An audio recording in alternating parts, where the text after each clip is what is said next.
Namaste. Shri Gurubhyo Namaha. Shruti Smriti Purananam Alayam Karunalayam Namayam Bhagavad-padam Shankaram Lokashankaram Shankaram Shankaracharyam Keshavam Vadarayam Sutra Bhashyakrito Vande Bhagavante Punaha Ishvaro Gururatmeti Murti Bheda Vibhagine Vyomavatmyam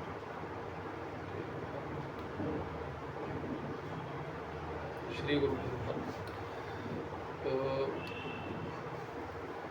Last time we looked at the Vedanta Darshana with the divisions of Advaita, Vishishta Advaita and Dvaita. Today we'll just have an overview of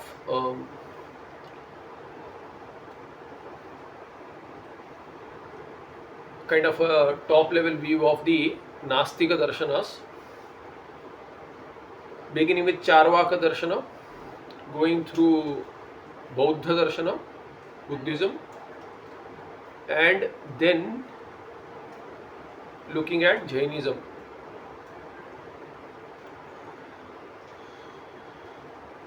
So Charvaka darshana is darshana which is based on Charu Vak. It is merely based on sweet talk, meaning by behaving in such a manner which helps your selfish interests, you can live your life. Why? Because they say that there is no Atma other than the body, and this body is going to finally be burnt. Then who is going to survive? Nobody is going to survive. Therefore, how should you live your life? They say, do whatever you like. There is no guiding principle. Do whatever you like and enjoy your life. Basically, what we see today in plastic economy, plastic card economy, where you borrow money and live your life the way you want. I'm not talking about everyone, but this is what the capitalistic economy or the materialistic society has moved towards. So they say that if you do not have money, borrow money. So there is a tease by Bhagavan Vidyaranyacharya who says that who modifies the statement or sums up the statement that has already been made by Charvakas and adds something else to expose their hidden meaning or hidden ideas. So what they say is Bhasmibhutasya sharirasya punar agamanam kutaha.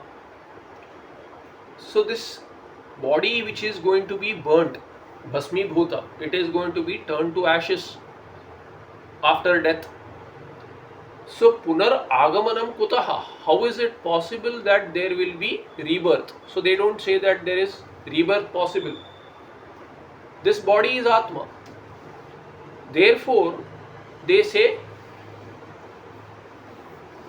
Yavat Jivam Sukham Jeevet. As long as one is alive, one should live happily, in happiness. Nothing wrong with that. But then Bhagavan Vidyaranyacharya teases them as to what is the hidden meaning. When you want to live the life happily, the way you want, happily in the sense, the way you want without any guiding principles, then what happens? Everyone is living like that. There is no Punya Papa accepted, because who will the Punya Papa accrue to? There is no one separate from the body. That body is Atma. And everyone thinks that the body is Atma, whatever is good for my Sharira, myself, I will do. So other than so-called conscience, Nothing else is guiding. So the society would deteriorate with this kind of a thinking. Without dharma to guide, it will finally deteriorate. It will collapse. So everyone is working towards one's own swartha without any dharma, without any punya papa. So what is good to me, I'll do. And then the second line is supplied by Vidyaranyacharya, saying that Runam krutva ghrutam pibet.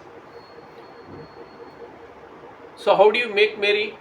How do you enjoy?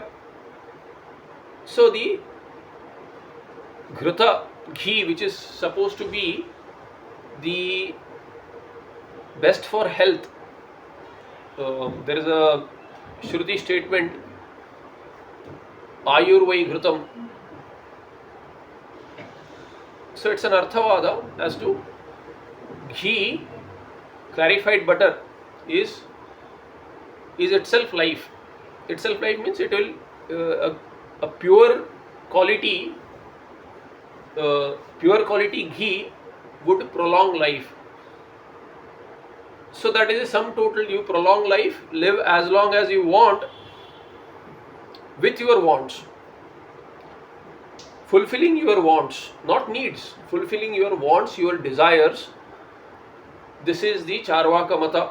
So, Runam Krutva, what should you do if you do not have money for that? So, Ghruta is just an example. It is an Upalakshana to cover every enjoyment. So, what should you do? He says, their Mata, Charvaka Mata is Runam Krutva Ghrutam Pibet. To fulfill your desires, you borrow money if you want. If you do not have money, borrow. But do not stop enjoying your life. That is the sum total of this Charvaka darshana, so to say, the philosophical school of thought. So anyway, how it is set aside, it is very easy. They say Pratyaksha alone is pramana. We are yet to see all the different types of pramanas. I am assuming there is some background there. Otherwise, in the next patha, we will look at different kinds of pramanas. And then when we revisit all the darshanas in a certain level of detail, we will be able to easily understand as to which are the pramanas acceptable to various darshanas, and the refutation by the Advaitins, how it is made. There also you will use pramana which is acceptable to both the opponent as well as the Siddhanti, meaning the Purvapakshi and the Siddhanti, opponent and the Advaita Vedanta Siddhantin.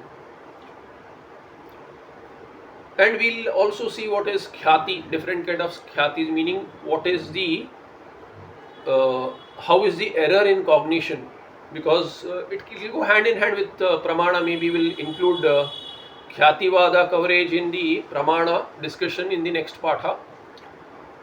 Let's move on to Buddhism. So what is the Buddhism here? Buddhism began by Buddha, who was also a Hindu. We all know the history in one way or the other. It is said that Buddha did not answer the questions in such verbosity. He remained silent after what they call as nirvana. So with the benefit of doubt, if we say that he attained moksha and he chose to remain silent when asked many a question, then whatever he expressed in various ways, that has come to be as Buddhism, especially formulated by the various disciples of Buddha. And then there has been division as to Sautrantikas, Vaibhashikas, Kshanika Vijnanavadins, Shunyavadins. So generally there are four categories of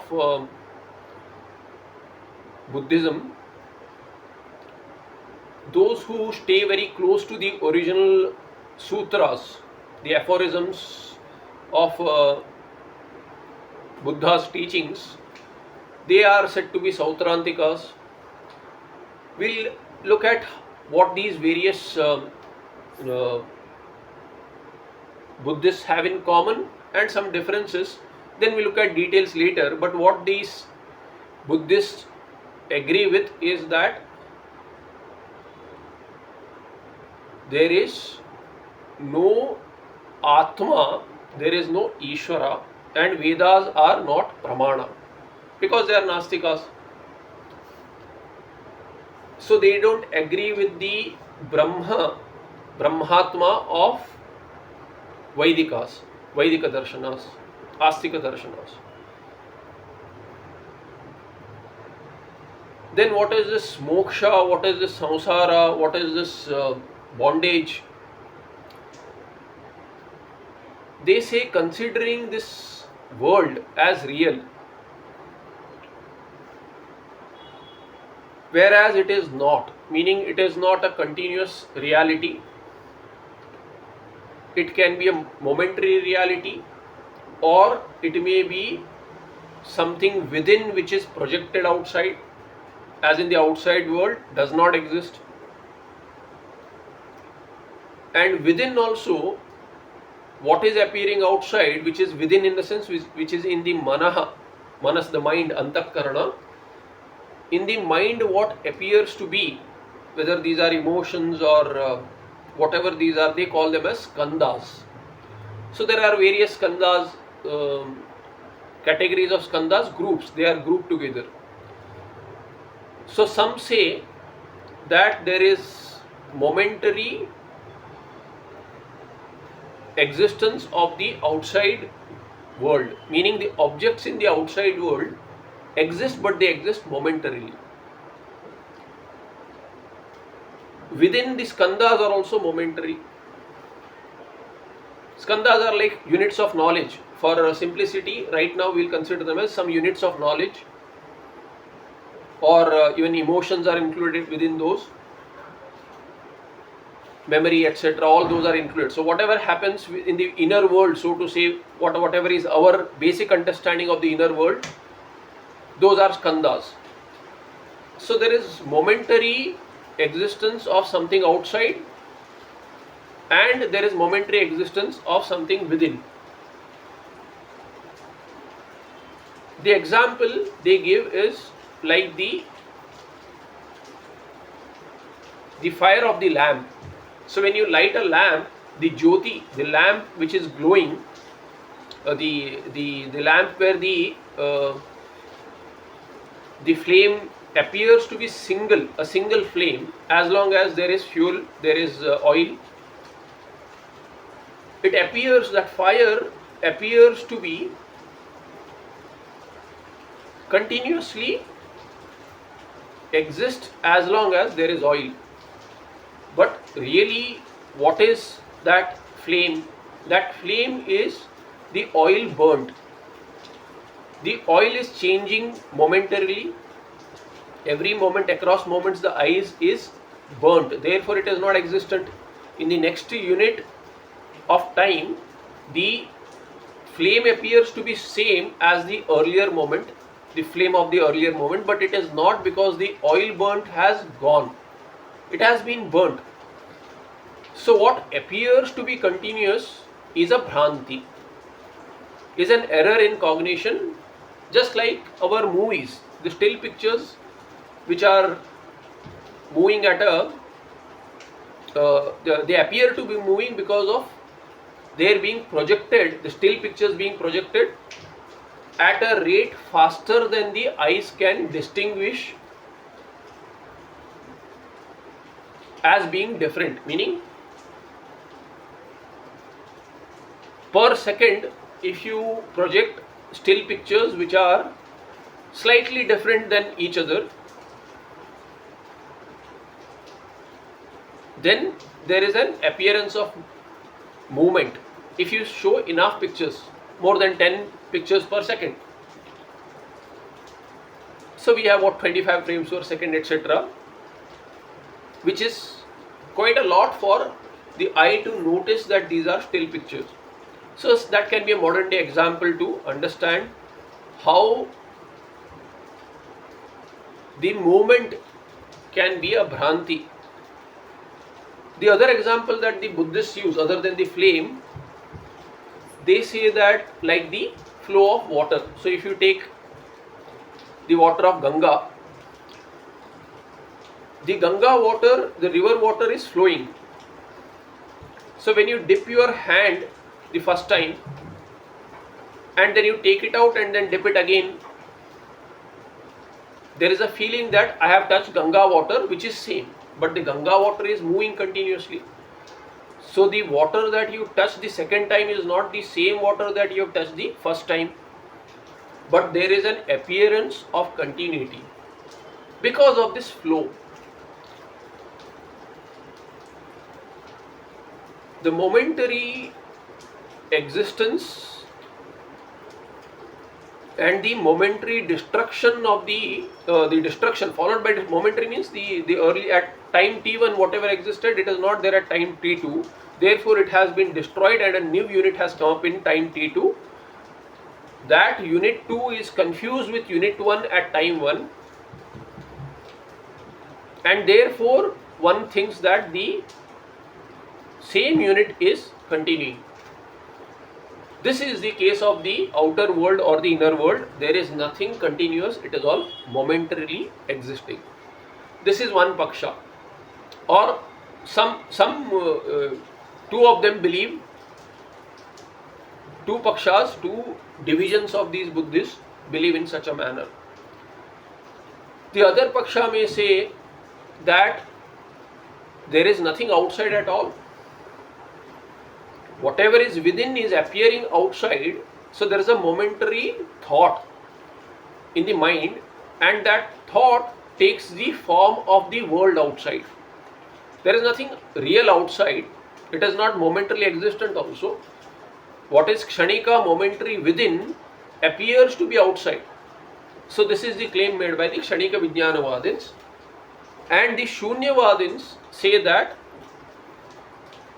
Kshanika Vijnanavadin is also wrong. Kshanika Vijnanavadins are also, their following is also called Yogachara. This is one which is confused with Advaita Vedanta as similar to Advaita Vedanta, which is not the case. Why we'll see later, but this was one of the questions that came up after the first or the second talk as to are we going to look at the similarity or differences between Buddhism and Advaita Vedanta. Yes, Buddhism specifically Yogachara, Kshanika Vijnanavada, which appears to be close, but it is very much different because of one simple reason, that they do not accept Brahmatma, and thereby if you do not accept a continuous entity, then this momentariness itself cannot be known. How we'll see later, but this is the basic refutation as to there has to be some continuous entity who is witness to the changing world, momentarily changing world, that too. The last paksha is of the Shunyavadins. The Shunyavadins say that there is nothing. This nothing appears to be something existent. There is no inner prapancha also. There is nothing called as Kshanika Vijnana. Vijnana is the consciousness, but it is the Vrityatmaka Jnana, meaning it is a thought. It is this consciousness. Because of the presence of consciousness, the thought appears to be sentient, which it is not. The mind, intellect appears to be sentient. So what the Buddhists call as Kshanika Vijnana or the momentary consciousness, that is not really consciousness. It is the semblance of consciousness in the mind. That is the main difference.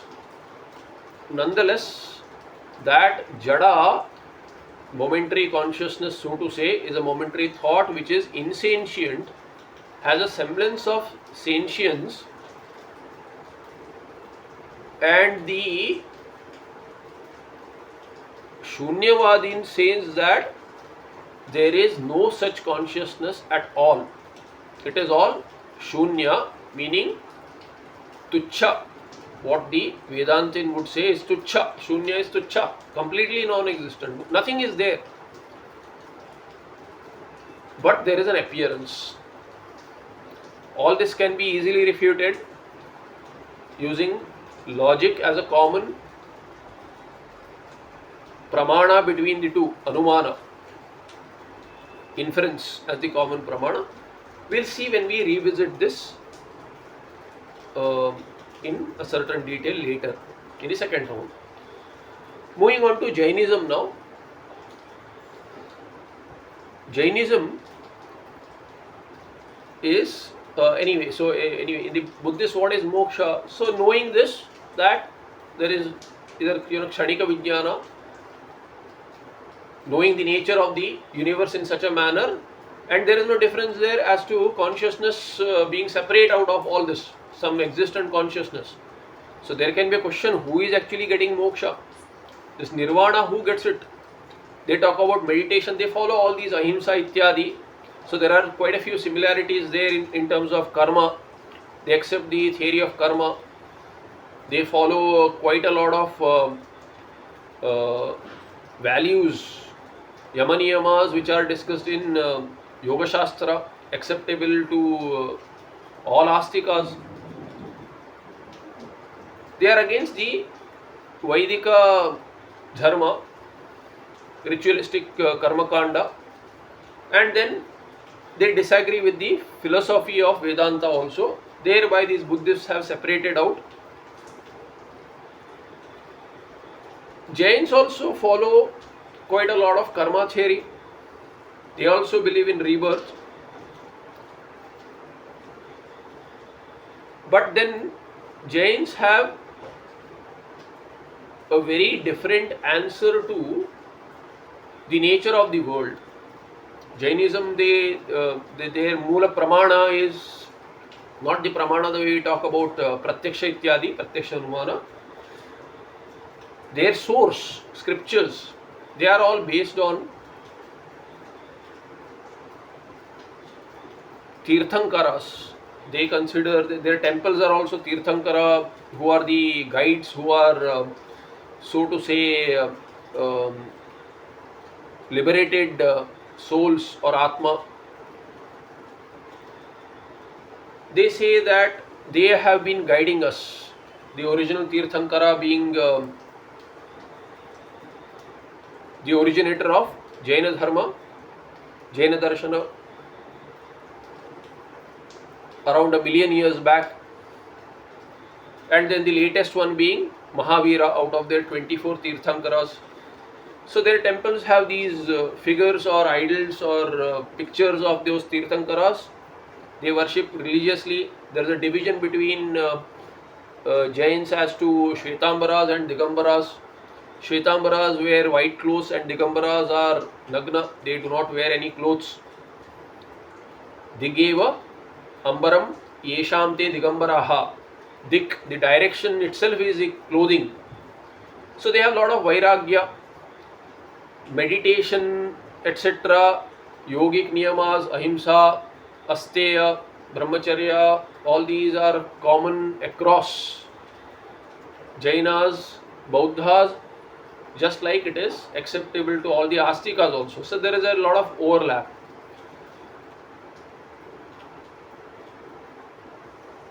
Then Mahavira being the last Tirthankara out of the 24, he is the guide. The latest, the teachings are based on quite a lot of their scriptures created by these Tirthankaras in the Prakrit language. They follow something, the ahimsa being the main guiding tattva. They have various tattvas to follow. What is the nature of the world? So when they are asked what is the nature of the world, the way the Bauddha would say, based on which of the 4 types,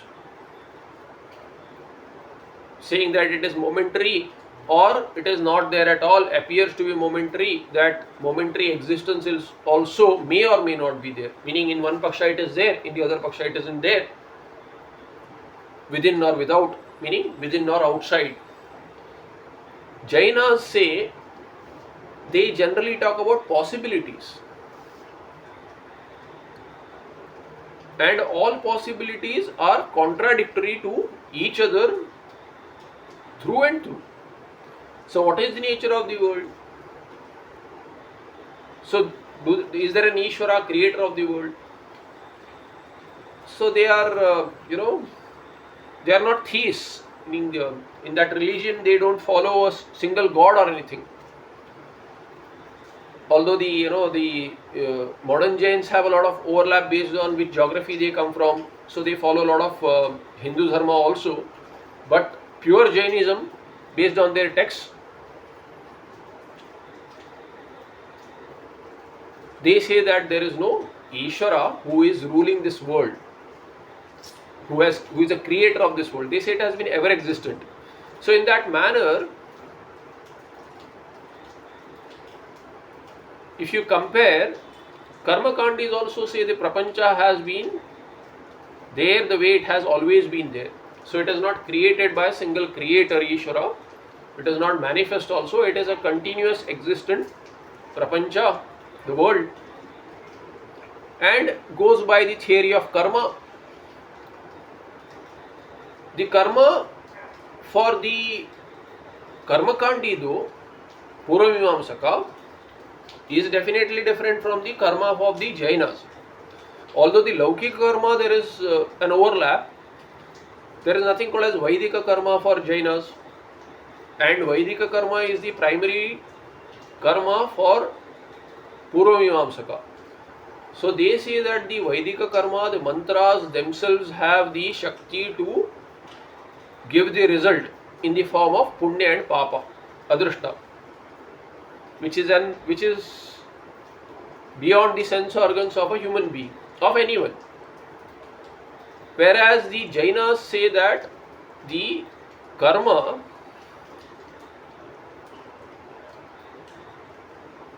makes a person take birth continuously across, I think, some 84 lakh species. Different types of janmas are possible, taking different types of bodies, and this Atma, Jiva, continues to take birth across all the types of species, across janmas, based on the karma, the way one behaves. So therefore they consider the main guiding principle as ahimsa. You may have seen they cover the mouth also with a cloth, so that they don't kill or hurt the invisible miniature atomic kind of creatures which may enter our nose and mouth. So all that is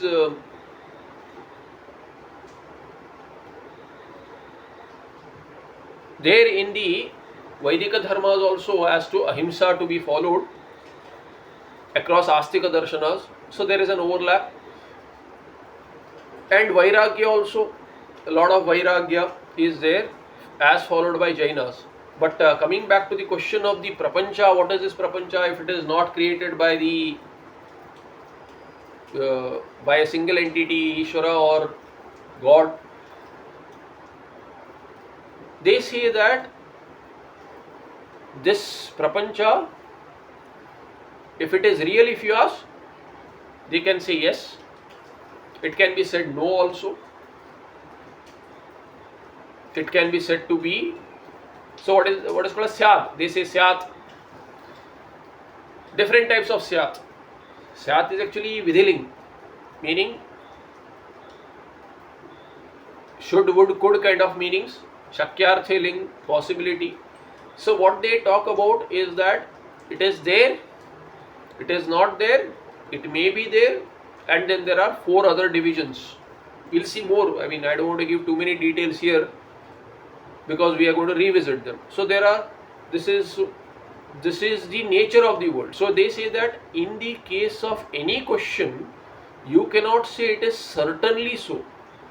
They say it can, the answer is yes, no, maybe, all simultaneously. All simultaneously. So there are 7 types of answers possible, all different from each other and contradictory to each other. That itself is a basis for refutation. Nonetheless, the Sharira keeps on changing based on karma. So if the karma is good, then one would take a better Sharira in the next Janma. If the karma is not good, then one would take a lower kind of a species, Janma with a lower kind of species. So these are all their accepted philosophical aspects. Further, what is moksha then?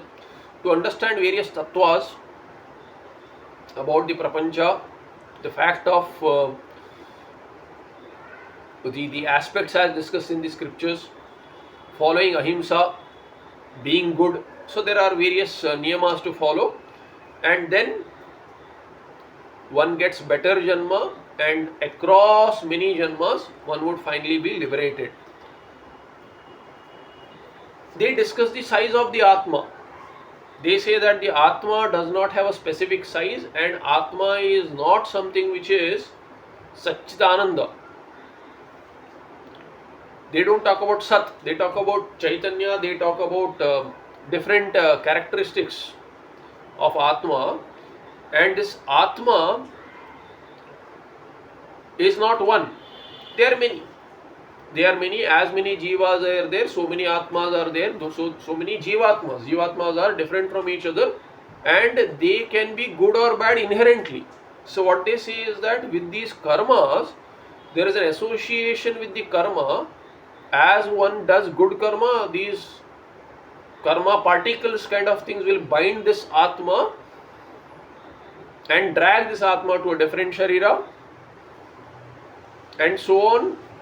The quality of the Atma will keep on changing across janmas, and the size of Atma will also change based on whether it is going to enter an ant sharira, or it will enter the elephant sharira or the human being sharira.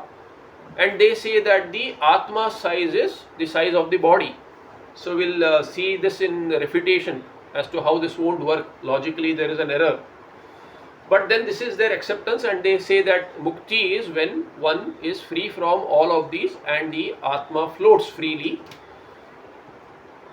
This is the Jaina Paksha. So with this we have covered the Astika Nastika Darshana overview, and we'll revisit these after we look into what are the pramanas in the next patha, and what is the khyati, meaning knowledge itself, but the error in knowledge.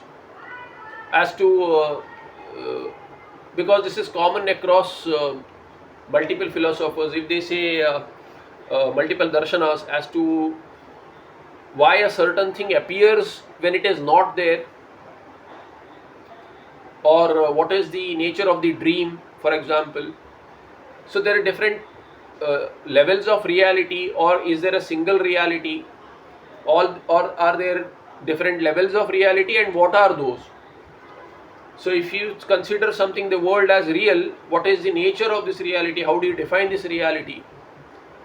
So this has to be agreeable to various darshanas. If you talk about reality, you cannot use an undefined word in a discussion. So you have to define a word as per your philosophy, and whether it is agreeable to the other or not, that is the basis of the discussion there. So in that context, we have to understand what is a pramana, what is the valid means of knowledge, and if there is an error in that knowledge, then how this bhrama or bhranti takes place, what is the status or nature of that kind of a bhranti, whether it is considered as a bhranti or not, based on which darshana we are looking into. So we'll discuss pramana and khyati or error in cognition, valid means to knowledge, and error in such knowledge in the next patha, and then we'll revisit all the darshanas and contrast them with the Advaita Darshana as the main darshana, as the siddhanta, and see how the others can be set aside using Shruti as the basis and using logic as the basis. Namaste, Dhanyavadaha, Shruti. Shri Gurubhyo Namaha.